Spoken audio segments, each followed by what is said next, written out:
Hey, happy Wednesday. I'm doing an impromptu live because I'm about to journal, and I thought that this would be helpful for anyone who deals with anxiety. Hey. So this is a journaling practice that I do every single day, and if you can't hear me, let me know. I try to prop my phone in such a way that the speaker wasn't covered. But yes, I wanted to walk you through how I process my anxiety. Journaling is not the only way that I work through my anxiety, but journaling is a tool that is helpful for me to get clear on like the anxious thoughts, right? Because anxiety is all in our mind. It's the rampant thoughts that we have a hard time regulating. And sometimes that's hard to sit with if you can't actually see your thoughts. So there's no real structure here. I'm gonna do my best to articulate this in the most succinct way. And if you have 10 to 15 minutes and you're at home, I invite you to grab your journal and join me. Hi, everyone that's joining. My name's Lauren. Yes, I will record it. Absolutely. And thank you. I owe you that email. So I am putting that now on my Post-it note. It has been a wild week. I got you. I don't want you to think I leave anyone hanging. Hi. Sorry, I can't see this far. That's why I keep leaning in. Okay. So my name's Lauren. If some of you don't know me, I will be certified life coach by the end of this week. So exciting. I'm also the founder of the Lion's Den and the host of the Thrive and Thread podcast. And I'm a dancer and choreographer. And as of recently, a full-time entrepreneur. So that's exciting. But this is about how I process anxiety.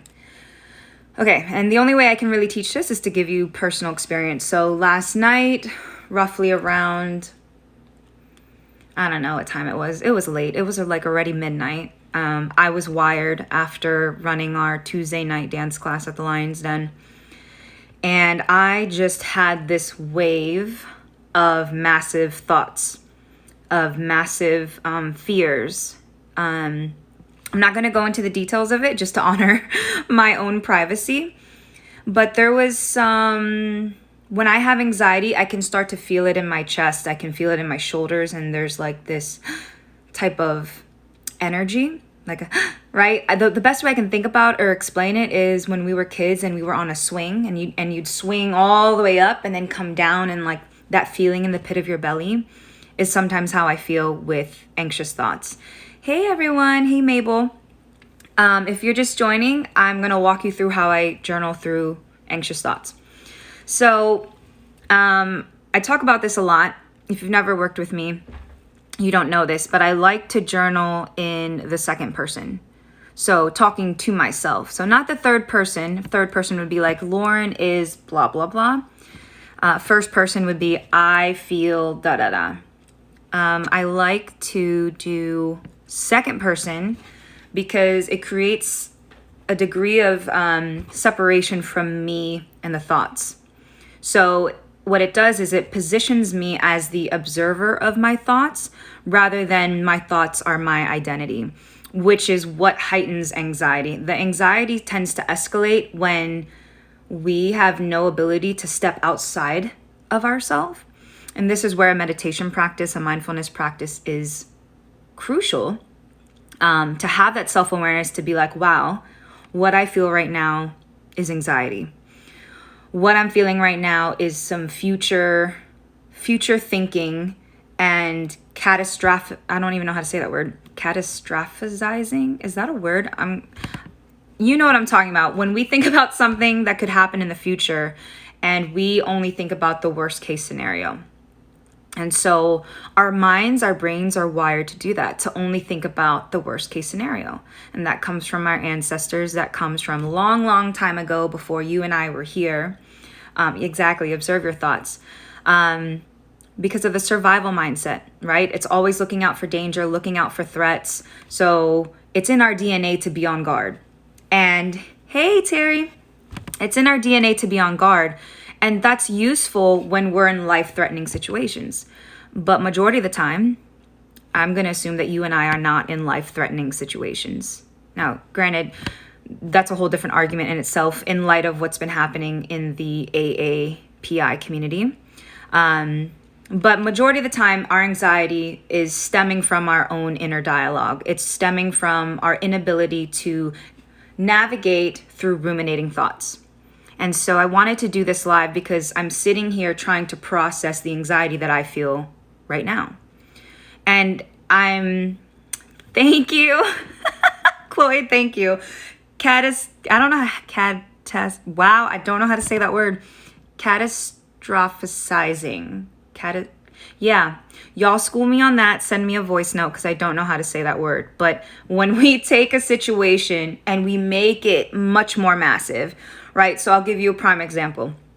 In high school, I don't know about you, but I was so stressed about grades, right? I was so stressed about papers. I mean, to the point that I skipped school just to do homework. Thank you, Lauren. I went to school, I promise. And in high school, right, there's this immense pressure about college, if that's, the path that you're trying to go on.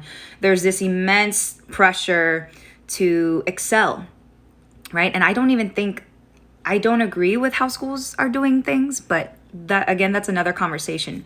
And so an example is in high school, you would go into future freak out mode of like, oh my God, if I don't pass this test, I'm going to fail this class. If I fail this class, I'm not going to get into college. And if I don't get into college, I will amount to nothing, right? So that's an example of how a deep downward spiral of our thoughts can take us into a very dark place. And so now with many years of work, and I'm not saying that journaling is the only thing that I've done. Meditation is not the only thing I've done. I'm also a woman of faith. Jesus is my homie. So through prayer, through my own inner work, through practice, I've been able to start regulating my own emotions and my thoughts. A few years ago, I used to have full-blown anxiety, panic attacks where I would just break down, crying hysterically, not being able to breathe. And I've come a long way from those days. And I think that a lot of that is the environment that you're in. At the time that I was having a lot of those anxiety attacks, I was working in a toxic environment. I was in a toxic relationship. I was in an unstable financial situation. So even my basic needs were not being met. And so I want to acknowledge that when my anxiety was high, those things were also happening. So to come back, how do we journal through anxiety? If this is resonating, please send me some love, drop some hearts. Hey, Rob. Hey, everyone that's joining. What's up? Talking about how our brain can just take a situation and make it more massive, just out of the hardwiring. Thank you, Sonia. So I'm going to walk you through how I journal through this. I talk to myself in the second person. So it would be like you. So I'll actually read you the first few lines of my journal, and I might stop. I might pause on certain things, so, just to honor the privacy. So I put the date. And the very first sentence, I don't even write full sentences. That's something I want to work on. Slightly scattered morning. Late night. Last night was a spiral of fear. Hating yourself for da-da-da, da-da-da, da-da-da-da. There's nothing you can do to stop it right now. And then I wrote a sentence about what is the reality here. Okay. The reality here is I have no control over XYZ.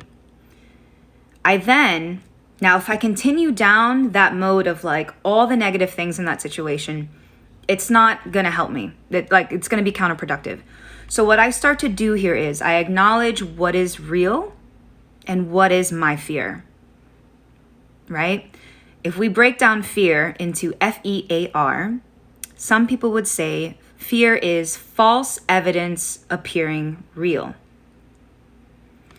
Fear is false evidence, I'm writing it down, appearing real. Okay?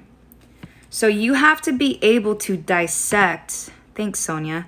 Hey, Lance. You have to be able to dissect. Hey, Roxanne. Dissect what is truth and what is your fear. Okay? So I'm writing here, what are the actual facts? What do I not have control over? How can I flip this situation and look for the good and see how it could possibly serve me? So I wrote down the facts, the things that I can't change. And then, as Amy McNee would say, or as other, therapists or whatever people would say, I'm now going to start to mother myself.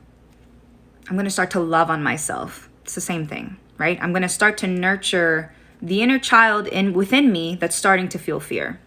Starting to feel fear that I have no control over a certain situation. Starting to feel, what was I starting to feel? I felt a little stupid, to be honest, at some of the decisions I made, even as a grown adult, right? I'm still like, damn, Lauren, that was kind of stupid. But I acknowledge that, okay, could have made a better choice there, but we can't change it now. So what can we do with what we have? And so that's what I'm going to start to do right now. I wrote down the reality, and now I'm going to start into loving on myself through this prompt or through this writing. Hey, Claudia. So now I'm still writing in the second person. I'm saying you're believing greatness and opportunity. I'm writing this now down. Will arise from these, and I'm bleeping out some of the stuff so you don't know all my business. I mean, I'm real, but some things I got to keep to myself. Okay? So if you have time right now, grab your journal. I want you to start writing down something that you are feeling anxious about, are feeling doubt about, are feeling some fear, or just recurring thoughts, right? What I've noticed is when I keep replaying the same situation in my mind, it's like, okay, that is my indicator and my red flag that something needs to be processed here. I start to become a little obsessive, right? I start to let it consume me. And when I let it consume me, it takes up my mental energy. It manifests stress in my body. It pulls me away from doing the more important things. So right now in this moment, I have more important things to be doing than to be worrying about something I can't control. And I believe you're in the same situation. Ain't nobody got time to be worrying and stressed and anxious about something we can't control. So how do we manage that? This is where writing it all out is so helpful, because what it does when we write stuff down is it creates room in my mind for other things that matter more. And so what I'm trying to do is just get this fear, this anxiety out of my mind, out of my heart, onto this paper where I can brain dump in a safe space. No one's going to read it. I can be brutally honest about how I feel. And then I can start to take what the fears are and the anxiety is and turn it around and start to love on myself like you would a little kid. Right? So if a little kid comes up to you, let's say you have a little one. I'm a bonus mom, y'all. My fiance has a soon-to-be 6-year-old daughter. I think about her a lot now when I try to think of how to teach her certain things without being so hard on her. And I want to apply that same concept with how I mother myself, how I love on myself in these pages. So I wrote out, you're believing for greatness and opportunity to arise from XYZ. And now I'm going to start to really love on myself. You're not stupid. You just had a moment of new shiny object syndrome. This might give away like what I'm processing. But you're fully aware of this now and have greatly learned from this situation.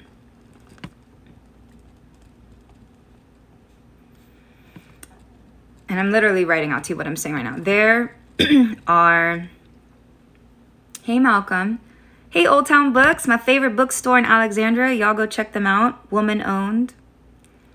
Check them out. There are 9 more months this year. Hey, if you're just joining, I'm walking us through how to process anxiety in our journal. There are 9 more months this year, and you have no idea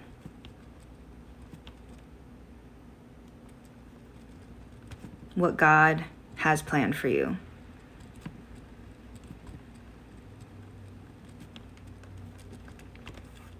Trust that you will be taken care of. And as I do this, I take deep breaths.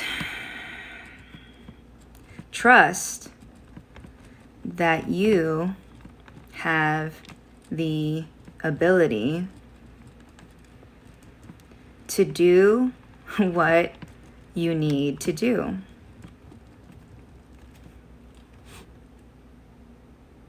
This situation may actually be everything you need.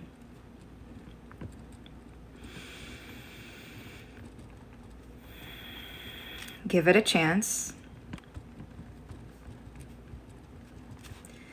And be open to the possibility. I'm literally writing as I speak. It's gonna look like chicken scratch.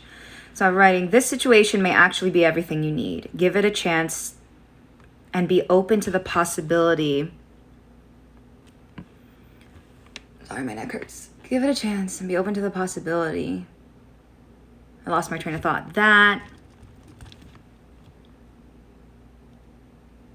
your wildest dreams could come true. Okay? So for those that are joining, walking us through how I process fear and anxiety, I start with the facts. I start with the things that are the actual truth and the reality of my situation. So not the emotions of the situation, the reality of the situation. Then I come back in and I write in the second person and I start to love on myself and I acknowledge what I did or what I didn't do. And then I start to create an open space for possibility. So notice here, I wasn't like, you're gonna kill it, you're gonna crush it, all your dreams are gonna come true. You know, some people like to do that, but if you're in a situation where you're feeling really down, really anxious, it's hard to go from 0 to 100. Because then what's the point of saying those things if you don't believe it? And so I think I have a package. I think that's what it is. Yeah. Amazon just knocked. If you can't go from 0 to 100, how can you incrementally start to believe for the best? Yeah, false reality. How can you start to believe for the best? So here, I was honest. Lauren, there's 9 more months in the rest of this year. You have no idea what God might do with your situation. You have no idea what opportunities may come up with this situation. We acknowledge what you cannot control.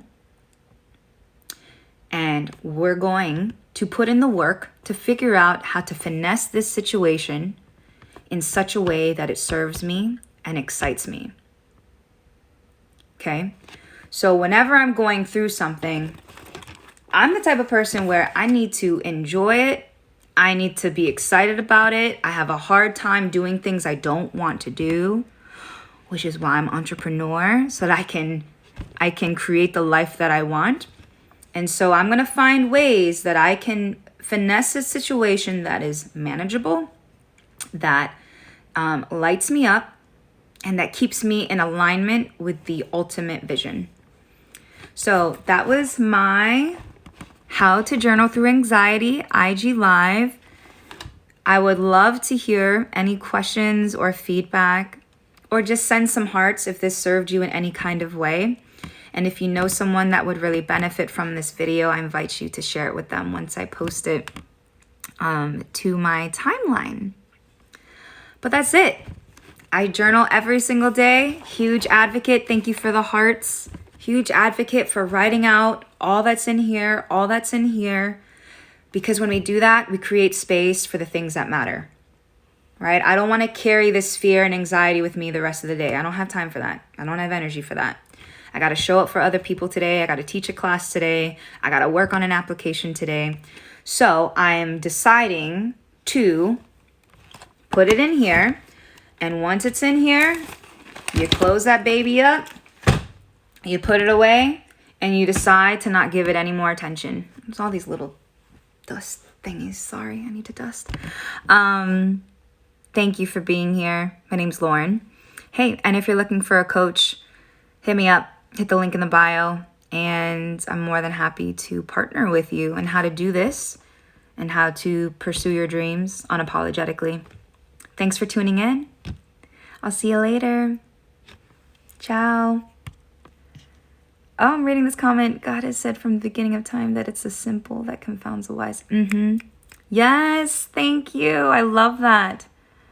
I love it. Yeah, English. I'm hoping this was helpful for some of us. And I appreciate y'all tuning in. And I'll talk to you later. Ciao.